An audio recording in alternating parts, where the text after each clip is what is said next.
পহেলা বৈশাখ মানেই তো আমাদের বাঙালিদের জন্য একটা আমেজের বিষয়। আর এই দিন কম বেশি সবারই কিন্তু ঘোরা হয়ে থাকে, কারো ফ্যামিলির সাথে, কারো বা ফ্রেন্ডসদের সাথে। সো হ্যালো এভরিওয়ান, চলে এসেছি আপনাদের সাথে শেয়ার করার জন্য পহেলা বৈশাখের ব্লগ। দিনটা আমার কেমন গিয়েছে অ্যান্ড আমি কোথায় কোথায় গিয়েছি সেটাই আজকে আপনাদের সাথে শেয়ার করব। সবার ফার্স্টেই চলে গিয়েছিলাম শাহাবুদ্দিন পার্কে। ওখানে যেয়ে দেখি একদম মেলার মতো বসেছে, আর এই যে এই পার্লের অর্নামেন্টসগুলো নিয়ে বসেছিল, আমার দেখতে ভালোই লাগছিল। প্লাস ওরা পার্কটা ঘুরি টুরি অ্যান্ড আরও অনেক কিছু দিয়ে সুন্দর করে সাজিয়েছিল, দেখতে ভালোই লাগছিল।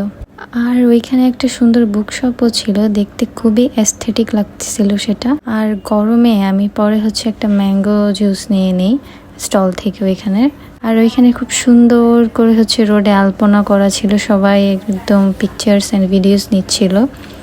আর জায়গাটা এত একটা ভিড় ছিল না বৈশাখ তুলনায়, মানে ছবি আর ভিডিও আপনি শান্তি মতো নিতে পারবেন, ওরকম মানে সিচুয়েশন ছিল আর কি। আর আমি মনে করি গত বছর থেকে এই বছর গরমটা একটু কমই ছিল, গত বছর অনেক গরম ছিল। এরপরে পার্কটা একটু ঘুরে টুরে গুলশান 2-এর একটা ক্যাফেতে বসার ইচ্ছা ছিল, সেটা ক্যাফে ডলসে। দুইটাই একদম গুলশান 2-এই ছিল, কাছাকাছি ছিল খুব। তারপর আর কি রোদে ঘুরে একদম এক্সস্টেড হয়ে ক্যাফেতে বসে পড়লাম। ক্যাফেটা খুবই সুন্দর ছিল, একদম কোজি একটা ভাইব দিচ্ছিল। ওরা জায়গায় জায়গায় মিরর সিস্টেম করে রেখেছিল, আপনি অনেক সেলফি ভিডিও করতে পারবেন। পার্কে ঘুরে টুরে খুবই টায়ার্ড ছিলাম, যার কারণে খাবারের এত একটা ভিডিও করার সুযোগও পাইনি আমি। আমার ওদের ক্যাফেটা যেয়ে মনে হলো রাত্রের ভিউটা ওদের আরো বেশি প্রিটি হবে। তাই কেউ রাত্রে আউটিং করার জন্য যদি একটা প্রিটি প্লেস খুঁজে থাকেন, আমি বলবো এটা আপনার চয়েস লিস্টে থাকা উচিত। আর ভিড় থাকার সত্ত্বেও ওদের সার্ভিসটা আমার ভালোই লেগেছে।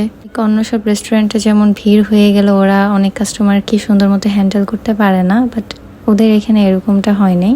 সো আমিও কিছু মিররে ভিডিও করে নিচ্ছিলাম। আপনাদের সবার কেমন বৈশাখ কাটলো কমেন্টে কিন্তু জানাতে ভুলবেন না। যারা এখনো আমাকে ফলো দিয়ে রাখেননি, মাস্ট ফলো দিয়ে রাখবেন, কারণ সামনে কিন্তু আরো সুন্দর সুন্দর কন্টেন্ট নিয়ে আসা হবে আপনাদের জন্য। So that's all for today. Follow my FB, Insta and TikTok. Subscribe to my YouTube channel. Ta-ta!